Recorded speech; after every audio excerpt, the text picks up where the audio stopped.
Welcome to At the Market, a look ahead at Chicago area real estate. Brought to you by At Properties, the #1 brokerage firm in the region. Welcome to At the Market. Well, we made it to May. And while most of the Midwest is still under some form of stay-at-home, the residential real estate market is moving. It's been slow, it's been a learning process, but buyers are buying and sellers are selling. Still, there are a ton of questions. So we've put together this special report featuring a team of experts to take you through the home buying process step by step. This episode focuses on buying. We'll be back soon with another episode specifically for sellers. So let's jump in. We've got a great panel, including residential brokerage, of course, mortgage, legal, and title. But let's start with At Properties co-founders, Mike Golden and Thad Wong. Welcome back, guys. Good morning, Peter. Hey, great to see you virtually again, Peter. Good to see you guys too. So we start every episode with the same question. How's the market? And Mike, I want to ask you, what's the one thing that buyers need to know right now about the local residential real estate market? I think the most important thing to know is the market is a lot better than any of us had really expected it to be. When we went into this crisis, we projected a pretty substantial drop-off of both listings and especially new contracts. So we expected to go into a major buyer's market and sellers really to be suffering. And that's just not what happened. Initially, we did have a pretty good drop-off. We saw listings drop off by about 46% and contracts as much as 54% back in April. But on the last couple of weeks of April and going into May, we've seen, I would say, really substantial improvement. For the last 2 weeks of April, listings were down about 37%. But the big numbers, contracts were only down 30%. And if we look at what's happened in the beginning of May, we've actually seen a similar trend where the numbers continue to improve. So it's actually been really gratifying to see that the markets continue to move. And it feels really good that we feel like we're getting a little momentum back. That's good news. Thad, what's your take? Well, I think it's a great opportunity. I think there are a lot of millennials right now that are looking back at the last number of years where they've paid thousands of dollars in rent, non-tax deductible, and then they were shelter in place for 2 months in a 600 square foot studio or a junior 1-bedroom, that are now thinking, you know what, I've been in Chicago a number of years, I love Chicago, and I'm now excited to buy Chicago. So I think we'll see movement from those young professionals that have stable jobs into entry-level condos, and that will trickle up, and we'll see that even greater movement into larger homes in the city. And I do think we're going to see a good percentage of people moving back to the suburbs.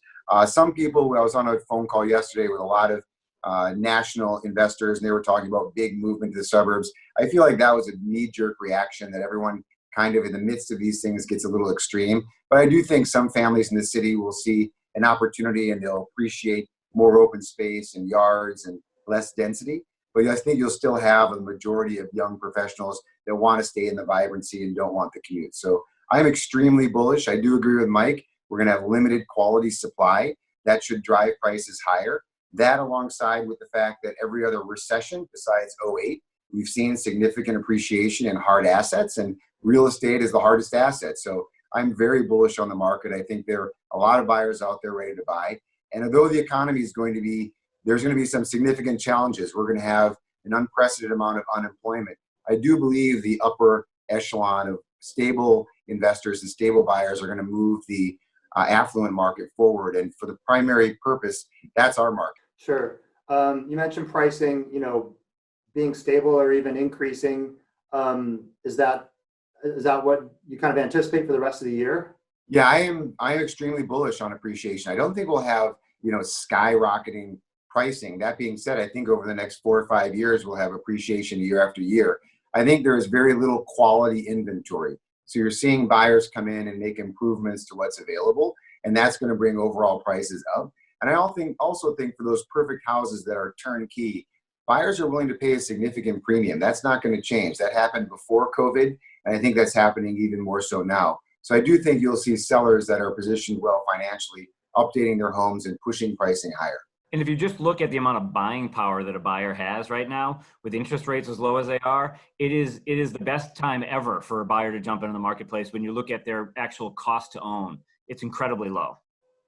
Thad, you and Mike both mentioned record low interest rates, but there have been a lot of questions about mortgages, the availability of financing, credit requirements, down payment requirements. So we're happy to have with us today Dan Moran, who's Executive Vice President of Sales for Guaranteed Rate. Dan will be heading up sales for Proper Rate, which is our new joint venture with G-Rate, coming soon. Dan, welcome. How you doing? Okay, great. Thanks for having me. Good. Well, what's the one thing that buyers need to know about getting a mortgage right now? I think the one thing to know is that there's a lot of myths out there, right? So you're hearing that there's a requirement of 20% down, or that you have to have a 720 credit score, or in some ways too that the mortgage market isn't functioning as it was. And I would say it's functioning even better than it ever has. We've got people who are at home working in a highly efficient manner. We've got more mortgage inquiries today than we've seen, considering unemployment numbers and whatnot. And the reality is, not only are we approving loans, but we're closing loans each and every day. That's great. I'm hearing, I think we're reading that you need 20% down, you need a 720 FICO score. That is not the case necessarily, right?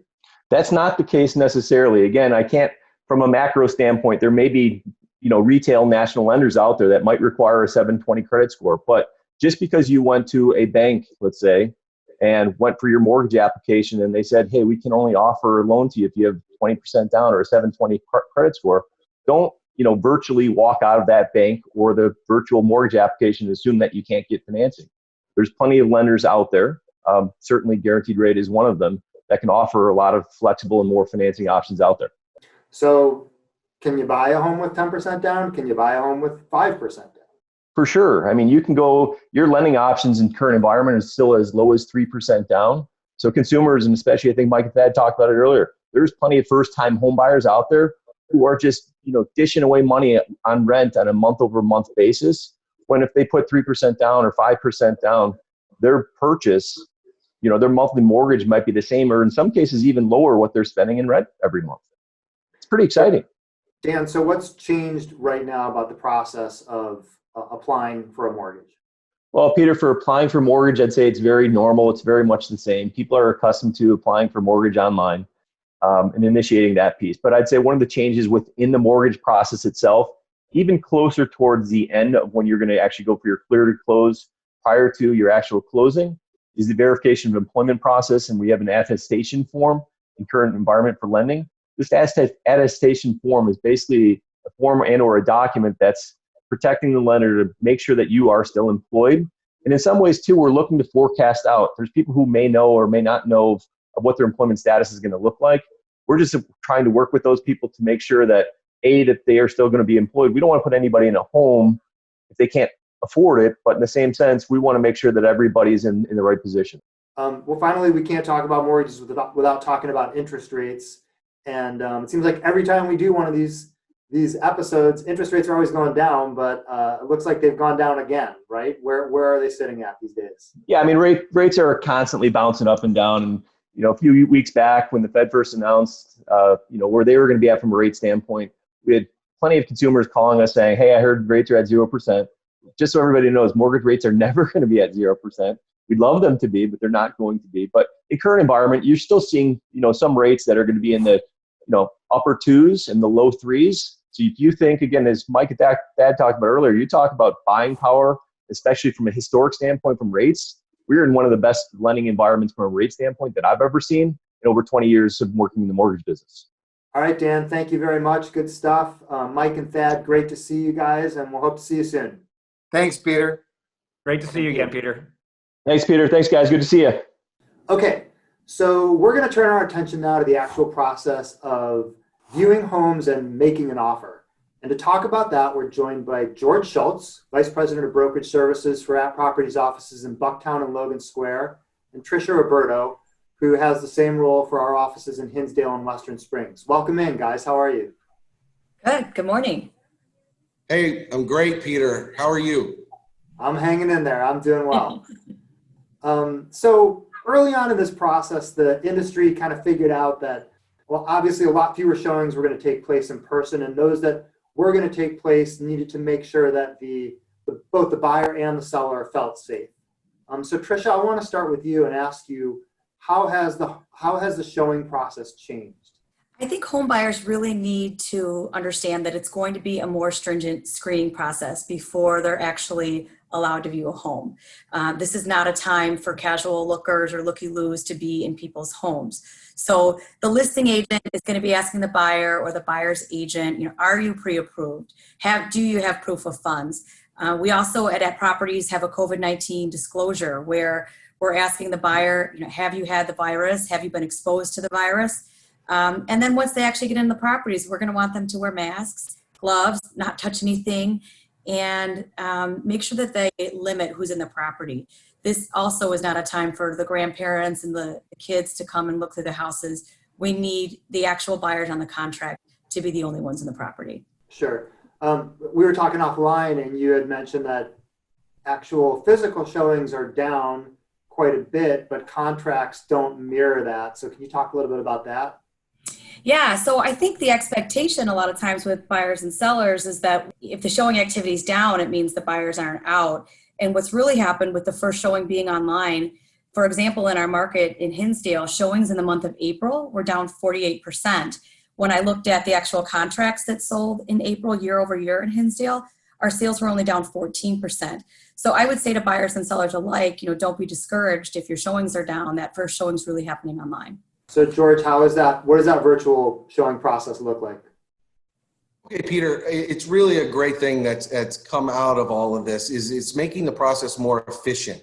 Agents are using 3D virtual tours, floor plans. They're actually doing walkthroughs live with clients, whether it be on Zoom or Facebook Live, which allows the buyers to have a real interactive showing so they can get to know the place and actually have a desire to see it. And that's making them more confident about making an offer. So it's really great that the process is much more efficient in doing that. Okay, so you've done the virtual thing, you've gone into the home, kind of like your top choices, and you found the home that you want to buy and you're ready to make an offer. So what do buyers need to know right now about making an offer on a home? Trisha, I'll start with you. I think the number one thing buyers need to know is that we're not in 2008 and 2009. We've had tons of buyers contact us in the past weeks, and they're asking about, the COVID-19 discount, and they're asking about short sales and foreclosures, and can they steal something? And if anything, we've got low inventory right now. We've got sellers that have decided to hold on putting their properties on the market, and we've got sellers that have decided to push their property, marketing their property until the summer. So those COVID-19 discounts, they really don't exist. We're seeing houses that have multiple offers. They're selling in a matter of a few days. I think it's really important to remember we're in a healthcare crisis, not a housing crisis. And buyers today that are serious, they need to make strong offers. George, anything to add to that? Absolutely, Peter. I totally agree with Tricia that buyers need to be prepared with strong pre-approvals and be very confident that going into an offer. It's even good if they feel really about the stability of their job that they maybe want to let the seller know that to give them more confidence that this will close in this environment. Earnest money is also extremely important, that it demonstrates the confidence in the buyer. So having 5 to 10% earnest money can make a difference in a seller moving forward with the deal. I also want to talk just real briefly about cost versus value. Market values can fluctuate in the market. I don't anticipate a downturn of any kind, but buyers that have concern about the value of their home really need to focus on the cost that they're paying. With interest rates so low, it's a great time to get a home and know that the long term you save so much money with that low interest rate. Thanks a lot, guys. Really good insights, and look forward to seeing you in person hopefully very soon. Well, that wraps up our buyer's report. Of course, if you have any questions, the very best place to start is with your @properties agent. We also have a ton of resources on our website, blog, YouTube channel, and follow us on social media. We'll be back soon with our seller's report. Till then, thanks for joining us, and we'll see you at the market.